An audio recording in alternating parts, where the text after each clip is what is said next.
जाती है। यदि हम संघर्ष ही नहीं करेंगे तो कभी कामयाब होंगे ही नहीं। संघर्ष ही तय करता है कि हम कितना कामयाब होंगे। हमारे लड़ने का जज्बा तय करेगा कि हम मंजिल तक पहुंचेंगे कि पहले रह जाएंगे। और आप लोगों की जो तालियां हैं, आप लोगों के जो नारे हैं, उनके अंदर वो जज्बा दिखाई दे रहा है कि आप मंजिल तक जरूर पहुंचेंगे। हम यहाँ पे आए हैं, आप लोगों को दिख रहा है, बैनर भी लगाया हमने पीछे। 9 जुलाई को हड़ताल है। हड़ताल किसकी है? इस देश के सभी कर्मचारियों की, सभी मजदूरों की हड़ताल है। तमाम जितने तरह की यूनियन है, वो किसी से संबंधित है, बिना संबंधित है, तमाम से अपील है हमारी कि भाई सब आओ, जो कमा के खाने वाले लोग हैं वो सब इस हड़ताल में भागीदारी करो। क्यों भागीदारी करो? इस देश के तमाम लोगों को यह हड़ताल करने की क्यों जरूरत पड़ रही है? हड़ताल करने की जरूरत इसलिए पड़ रही है कि सरकार लेबर कोड लेके आई है, 4 कोड नहीं, कोड कानून। वो उससे पहले हमारे पास 40 से ज्यादा श्रम कानून है अपने देश के अंदर। उनमें से 29 कानून खत्म कर दिए और 29 कानूनों को खत्म करके 4 कोड बनाए हैं सरकार ने, और कह रहे हैं कि उनको हम अब जल्दी से जल्दी लागू करेंगे। सभी राज्य सरकारों को आदेश हो गए हैं। क्या होगा उनके अंदर? उनके अंदर ये है कि भाई आपको हड़ताल करने का अधिकार लगभग खत्म हो जाएगा। आज हम हड़ताल करके यहाँ पे बैठे हैं, ये हमारे संविधान ने हमें ये हक, ये अधिकार दिया है कि जब जब हमारे साथ अन्याय होगा हम उस अन्याय के खिलाफ आवाज उठा सकते हैं, हम धरना कर सकते हैं, हम प्रदर्शन कर सकते हैं। कभी भी जो है गूंगी बहरी सरकारें और प्रशासन यदि हमारी बात ना सुने तो हम हड़ताल कर सकते हैं, ये हमारा अधिकार है। लेकिन इस कानून के अंदर अब ये बदलाव कर दिया है, कहा कि 2 महीने का नोटिस दोगे, आप हड़ताल पे जाओगे तो कोई भी कर्मचारी, कोई भी मजदूर, और यदि बीच में जो है प्रशासन ने, मैनेजमेंट ने आपको बुला लिया बातचीत करने के लिए, तो वो नोटिस खारिज हो जाएगा, आपको फिर से नोटिस देना पड़ेगा और फिर से वो यही कर सकते हैं। और यदि बैठा के बुला के उन्होंने ये कहा ये गिलास पानी पियो, बहुत बढ़िया अपनी मुलाकात होगी, हमारे पास आपको देने के लिए कुछ नहीं है, नमस्ते बाय बाय, उसके बाद भी नोटिस निरस्त माना जाएगा, फिर नए सिरे से नोटिस देना पड़ेगा। इसका मतलब ये है कि हमसे हमारा हड़ताल करने का अधिकार इन कानूनों में छीना जा रहा है। फिर भी गुस्सा आएगा हमें। थोड़ी थोड़ी एक तरफ महंगाई इतनी ज्यादा बढ़ रही है, दूसरी तरफ हमें जो है मामूली से पैसे मिल रहे हैं, हड़ताल करने का जो है वो हमें इजाजत नहीं मिल रही। प्रशासन से क्या होगा? मजदूरों को गुस्सा तो आएगा, वो गुस्से में ताव में आके जब लड़ने आएंगे, हड़ताल करेंगे, तो लिखा गया है कि वो हड़ताल गैर कानूनी होगी और उस हड़ताल के खिलाफ जो है कार्रवाइयां हो सकती हैं, सबको नौकरी से हटा सकते हैं, सबको जेलों में डाला जा सकता है, सब पे जुर्माने लगाए जा सकते हैं। और क्या लिखा है उन कानूनों में? और लिखा है कि पहले जो हम नारा लगाते थे काम पक्का और रोजगार कच्चा नहीं चलेगा, अब कानून में लिख दिया काम पक्का हो या कच्चा हो, रोजगार कच्चा रह सकता है और रोजगार जो है कच्चा तो रहेगा ही रहेगा। जब मालिक की मर्जी हो वो उनको उठा के बाहर भी फेंक सकते हैं बिना किसी अग्रिम नोटिस के। अभी तो जो नौकरी से निकालने के लिए 3 महीने का नोटिस देना पड़ता है या 3 महीने की एडवांस सैलरी देके फिर नमस्ते करनी पड़ती है, लेकिन ये कानून भी खत्म है। हमारे यूनियन बनाने के अधिकार पे भी उसके अंदर हमला है। तमाम तरह से हम ये कह सकते हैं कि मजदूरों को, कर्मचारियों को गुलाम और बंधुआ मजदूर बनाने के ये कानून है।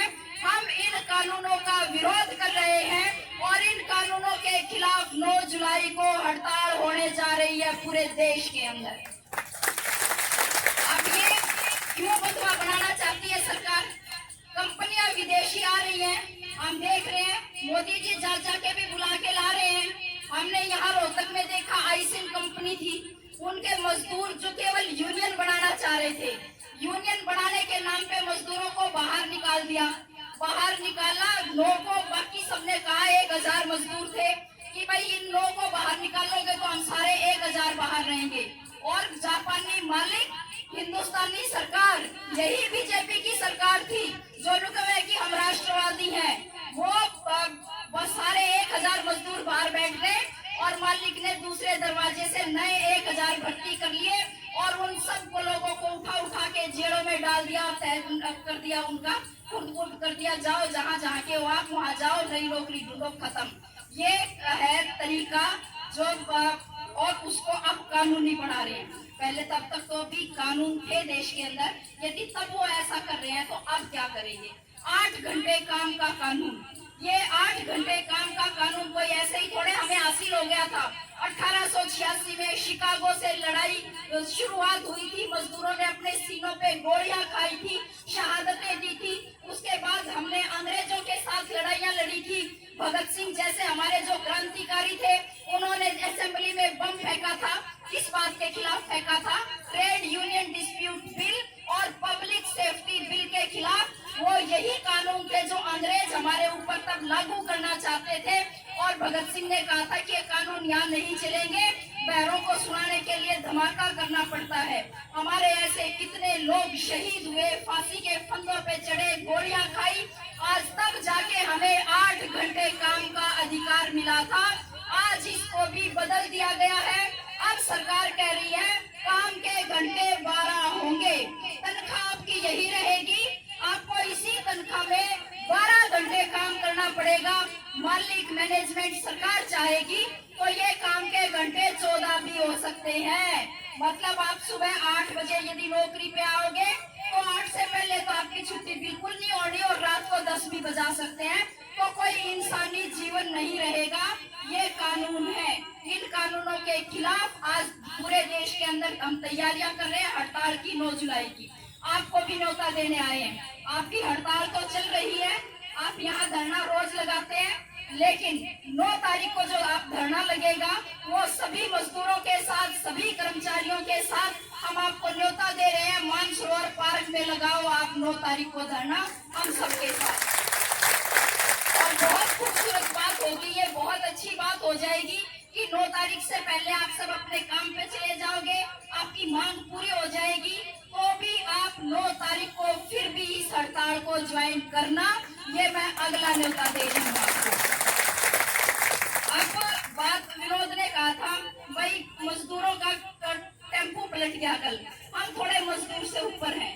असल में सच्चाई क्या है वो हम मानते हैं, इसलिए विनोद कह रहा है। विनोद भी जानता है, हम सब जानते हैं कि जो अपना श्रम बेचता है, जिसका अपना कोई मालिक नहीं है किसी चीज का, वो किसी खेत का, किसी फैक्ट्री का, किसी बड़े उसका मालिक नहीं है और अपना श्रम बेचता है और श्रम बेच के तनख्वाह पाता है, वो सारे मजदूर हैं। और हमारा जो ये सीटू संगठन है, सीटू संगठन में हमारे यूनियन पायलटों की भी है, जो जहाज उड़ाते हैं, जो रेल चलाते हैं, उनकी भी यूनियन है, जो पानी के जहाज चलाते हैं उनकी भी यूनियन है, बस चलाने वालों की भी हमारी रोडवेज के अंदर यूनियन है, हमारा जो है भवन बनाने वालों की भी यूनियन है, सड़क बिछाने वालों की भी यूनियन है। तमाम तरह के काम करने वाले, सुई बनाने से लेके जहाज बनाने तक के जो भी लोग हैं, सबकी यूनियन है और हम सब मजदूर हैं। ठीक है, जो मेहनत करता है और किसी के पास जाता है और उसके बदले तनख्वाह देता है, तो जब मजदूर शब्द आए तो ये मत समझ जाना कभी जिंदगी में कि जो सड़क पे मिट्टी डालता, रोड़ा डालता, केवल वही मजदूर है। हम सब मजदूर हैं और ये मजदूर का भी हक हमने बहुत मुश्किल से लड़ के पाया है। हमारी बहुत सारे देश के अंदर स्कीम वर्कर्स हैं, लगभग 1 करोड़, जिनको सरकार मजदूर नहीं कहती। वो कह रहे हैं कि ये तो स्वयं सेवी है, वॉलेंटियर है, ये तो जिसमें आंगनबाड़ी की वर्कर है, हेल्पर है, क्रैच वर्कर है, मिड डे मील वर्कर है, आशा वर्कर है। वो लड़ाई लड़ते हैं, दरी बिछाते हैं, रोड़ा मचाते हैं, कहते हैं हमें मजदूर मानो, मजदूर मानो। मजदूर मानने का मतलब क्या है कि न्यूनतम वेतन देना पड़ेगा, उनको सामाजिक सुरक्षा देनी पड़ेगी, वो तमाम काम करने पड़ेंगे जो कि एक मजदूर का हक है। और वो सब हमने लड़ के हासिल किए, किसी ने प्लेट में सजा के हमें नहीं दिया है। अब हमारे साथ क्या हो रहा है, एक तो बात न्यूनतम वेतन की, 10 साल हो गए, सरकार ने बढ़ाया नहीं है, न्यूनतम वेतन रिवाइज नहीं किया सरकार ने। हमने बहुत संघर्ष किया, बहुत संघर्ष के बाद अब कमेटी बनी है जिसमें न्यूनतम वेतन रिवाइज की बात चल रही है। अब हरियाणा का CITU ने और बाकी ट्रेड यूनियनों ने भी सबने हमने बता के कहा है, जो हमने कैलकुलेशन बिड़ाई है वो कैलकुलेशन ये कहती है कि 31,000 से नीचे न्यूनतम वेतन बनता ही नहीं है कम से कम। और फिर हम सबकी साझी मांग पे हम ये कह के आए कि न्यूनतम वेतन रिवाइज करो और ये न्यूनतम वेतन 28,000 से नीचे किसी भी सूरत में नहीं होना चाहिए, ये हम मांग रख रहे हैं। अभी तक हम जो सारी केंद्रीय ट्रेड यूनियनों की नेशनल स्तर पे 26,000 मांग है, लेकिन हरियाणा की परिस्थितियां अलग हैं। हरियाणा की परिस्थितियों के अनुसार जब हमने उसको कैलकुलेट किया तो वो 28,000 से ऊपर बन रहा है। तो हम ये न्यूनतम वेतन की मांग कर रहे हैं, ये सब पे लागू होना चाहिए, लेकिन ये सब पे लागू होना चाहिए, दूसरा सबके पास पक्का रोजगार होना चाहिए।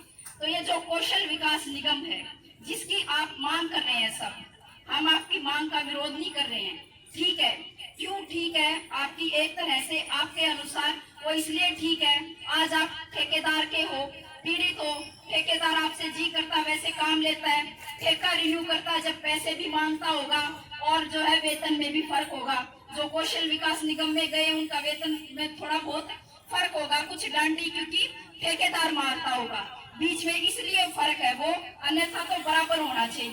तो ये जो ठेकेदार की रोज की हमारे जो संघर्ष है, इस ये छोटे ठेकेदार से पीछा छुड़ाने के लिए हम कह रहे हैं कि जो छोटे छोटे ठेकेदार छोड़ो, हमने बड़े ठेकेदार तो दे दो, यही है ना बात है। कौशल रोजगार निगम भी तो ठेका है और ये कच्ची भर्ती का पक्का प्रबंध है। हम क्या कह रहे हैं? हम कह रहे हैं कि हमें उम्र भर के लिए कच्चा रख दो, तो आप कोई बात नहीं, मांग रखो कौशल विकास निगम की, उसमें जाओ भी, लेकिन इस बात को मत भूल जाना